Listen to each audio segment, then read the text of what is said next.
as you were the subjects of the film, was there anything that was a revelation to you, or something that you realized after watching yourself? I'm not as articulate as I think I am. That I'm always kind of, he has a stutter, but I feel like he's able to control his speech a lot better than I am, even though I don't have a stutter. And I think that becomes quite apparent to me. David? That's powerful. I think I'm aware of how cartoonized we are. Like, I'm very aware I'm playing a role. I'm playing this rather kind of mendacious professor who's always poking at the bear and pretending to have this sort of almost maniacal loyalty to art, which I do indeed have, but I'm very aware that I'm curating a role. So I'm aware of that. And I think it was powerful and painful to me to watch the moment when Franco and Caleb team up on me. I had such great answers that they took out of the movie, and I begged and pleaded and cajoled them. You got to get. I should have called you out a lot more than I pushed back so hard against that. They took it all out. But I mean, I thought it was. But of course, it's crucial that I'm as lost as anyone. I have all these sort of professorial answers, but I have no more answers than anyone else. But it made me nervous watching it, and I think that's the mark of I hope a good film is that it was uncomfortable. It's the first time I've watched it on a big screen all the way through, and to me it was a nervous-making movie, and I found that interesting. Yeah, I have different reasons for why it's a nervous-making movie, and I have some in-laws and my wife here. Thank you very much for supporting me, and some friends, and it's. But the book's already out there, so a lot of these secrets have already been discussed and revisited, and the movie was done, a couple years after the book, so we had already had these arguments for the most part, and the book itself is, I would say, maybe 50% covered, 40% of stuff to quantify, but we already kind of touched on a lot of these arguments, but I think this magnified it. It made it a lot more out there, and I think we even brought in some new arguments. So it was, it makes me feel uncomfortable watching it. I teach at the University of Washington in Seattle, and I also teach part-time in the Warren Wilson College low residency creative writing program. And Franco was my student there for several years. And he's basically an actor who's teaching himself to become a film director as he's directing Cormac McCarthy novels, Faulkner novels, Steinbeck novels, and he's frankly raiding the drawers of many of his former professors and filming their work. And I think Franco and I share a certain interest in discomfiture, in self-reflexivity, in nakedness, on his part, literal, and, in my part, more psychic. Yeah, exactly. And he and I wanted to work together, and he said, "Do you have something?" And I said, "Well, I've got this book that Caleb and I wrote," and he just read it and says, "This is a movie." So I just assumed that it would be, George Clooney playing me, I just assumed. But he says, "No, it's you and Caleb," and we swallowed hard and went ahead and did it. In the book, we basically discuss the vexed relationship between life and art through about sort of 45 little mini discussions. And in the movie, to me, we talk about the vexed relationship between life and art through the specific argument about, the kitchen argument, Gia, my guilt, blah, blah, blah. And so to me, it functions as the motor of the film. I mean, at the time, I was disappointed that the Gia didn't show. I thought the film fell flat, but I think it's frankly the best thing in the world that she didn't show, because there's something very hackneyed about two guys, then a woman shows up and she forces the issue. There's something very hackneyed about that. Whereas in a way, I think it was a gift to the film that she forced us to argue about what are you willing to jettison, what loyalties, what commitments, what integrity are you willing to jettison in the name of art.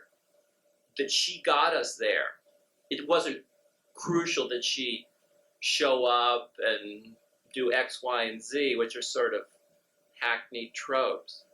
So it's rather, I don't know, it reminds me a little bit of a book I wrote a long time ago called Black Planet about the Seattle Supersonics, where I was hoping to spend the year following how race plays out in the NBA, and they ended up telling me I couldn't go to the games, and it forced me to look into my own psyche as to how white men project their fears and fantasies onto black men's bodies. And in the same way, it was a kind of gift to the film, I thought, that Gia never showed. And although to me, a wonderful sequel was afterward, if I have this right. Again, perhaps I'm speaking out of turn again, but wasn't there a sense afterward of Gia saying, I kind of wish I'd been in the movie? Or something like that? Yeah, postscript, but yeah.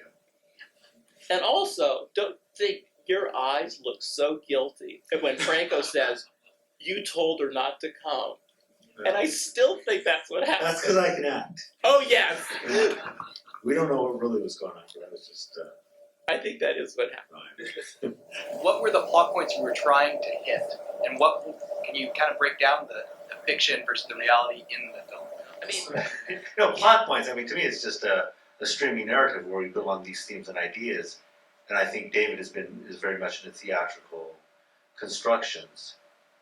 And to me, it was just a complete building of this idea of what's more important in our life and what sacrifices we make. So I wasn't looking at it as we have to change a plot point A or plot point B, and especially because it was improv and reality show along with a screenplay that we're trying to follow, that all these ideas and concepts that he was trying to say that we have to follow, to me was a standard formalized script that I was not as interested in trying to achieve as he was.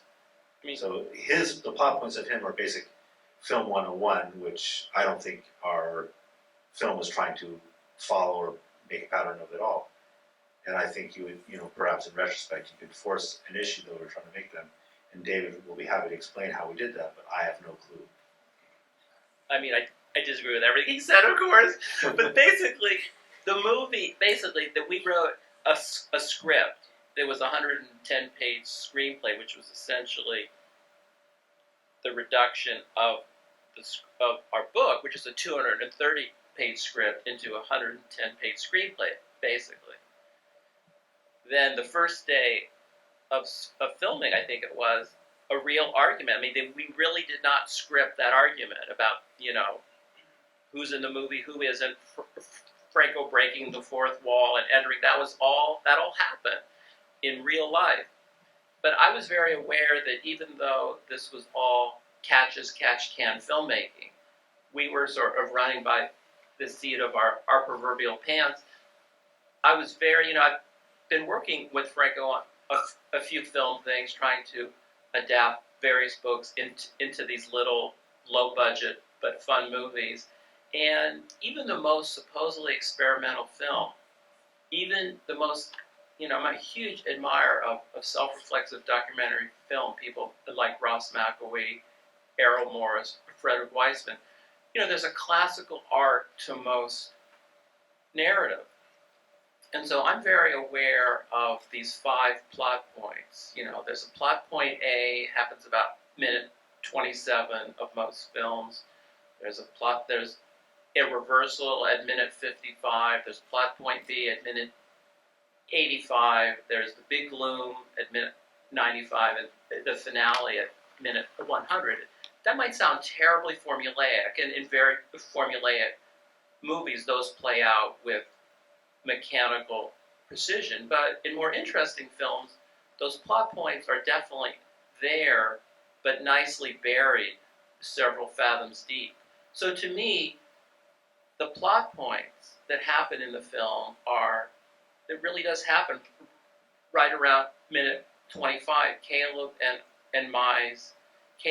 and my gears really mesh, that we say, I'm going to try to save my life, and you're going to try to save your art. It happens just around minute 27.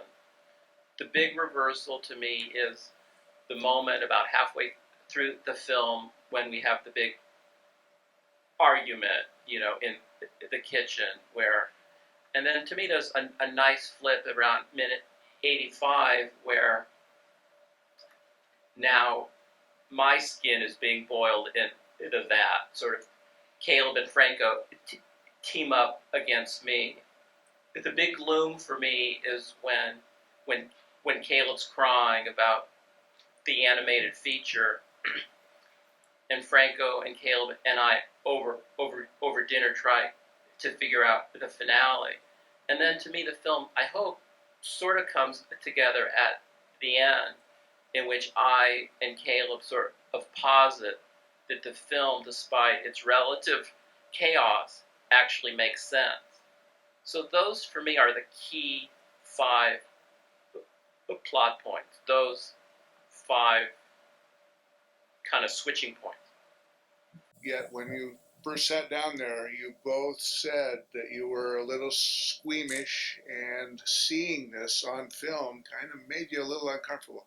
I thought it spoke to the power of film that we all love too. Besides reading, we all read, and I know, Caleb, you don't go to a lot of movies. I don't know about David. But I mean, to see my big old nose, 20 feet high, it's like, you have got to be kidding. It's a powerful freaking medium, that's for sure.